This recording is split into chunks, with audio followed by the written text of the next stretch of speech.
Okay, so this is an passage of electrical activity that occurs in neuron or in the muscle cell. Okay, not every cell of the body, either neuron or muscle cell. So, starting from the RMP or the polarized state, every cell of the body, may it be neuron, muscle cell, or all other cell, can be in the resting membrane potential state or polarized state. But the electrical activity can only occur in the neuron or a muscle cell. Okay, so in the polarized state or resting membrane potential state, the sodium and potassium pump is active. This pump pushes 3 sodium outwards and 2 potassium inwards. Now this pump will use the ATP, it will use energy and transport sodium outside where it is more. Okay, so against its concentration gradient, and it will transport potassium inside again against its concentration gradient. That is why they need energy to do this, and this situation is maintained. Okay, next, the potassium and sodium leaky channels are always open. They do not use any ATP and they will transport sodium inwards because it is less here, and it will transport potassium outwards because again potassium is less in the extracellular fluid. Okay, so this is the situation in the resting membrane potential state or the polarized state where no nerve impulse is being transmitted or there is no activity in the cell. Cell is at the resting stage. Now let's consider a stimulus has arrived. So on the arrival of a stimulus, the wave of depolarization occurs. Now what is depolarization? There is an electrical activity in the heart or in the muscle, not other cells of the body, either heart or any of the muscle cell, may it be voluntary or involuntary muscle cell. So during the depolarization state, again the sodium and the potassium leaky channels will remain open. Now the potassium and the sodium pump is deactivated here, and sodium voltage gated channels are open.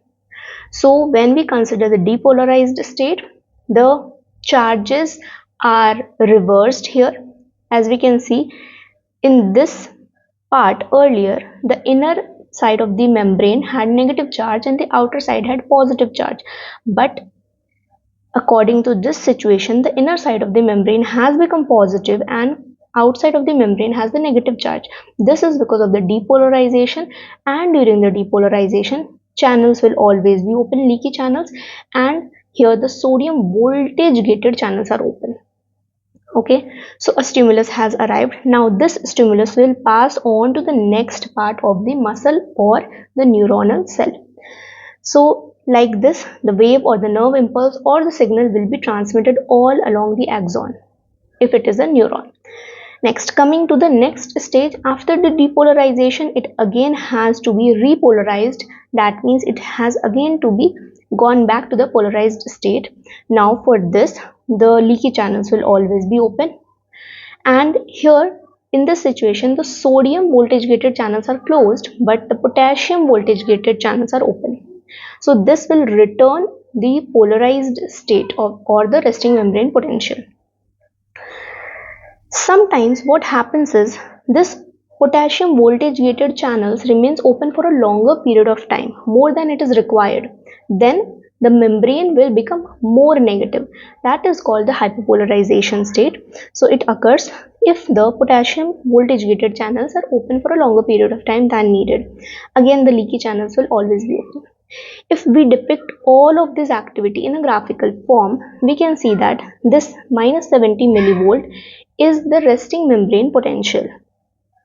We have started from here. As a wave of depolarization began, the membrane potential began to go into positive direction and it reaches plus 30 millivolt, and here we can say that the action potential has arrived or the cells or the neurons have fired up. Okay, now after the action potential has arrived at one place, it will transfer to the next and the next and the next. Like this, the wave will or the signal will pass on. Now it has again to come back to minus 70 millivolt, that is repolarization will occur. If the potassium voltage gated channels remain open for a longer period of time, it will go up to minus 90, but it will again revert back to the resting membrane potential, and at this stage again the voltage gated potassium channels will be closed, the pump will be activated, and as usual the leaky channels are always open. So this is the complete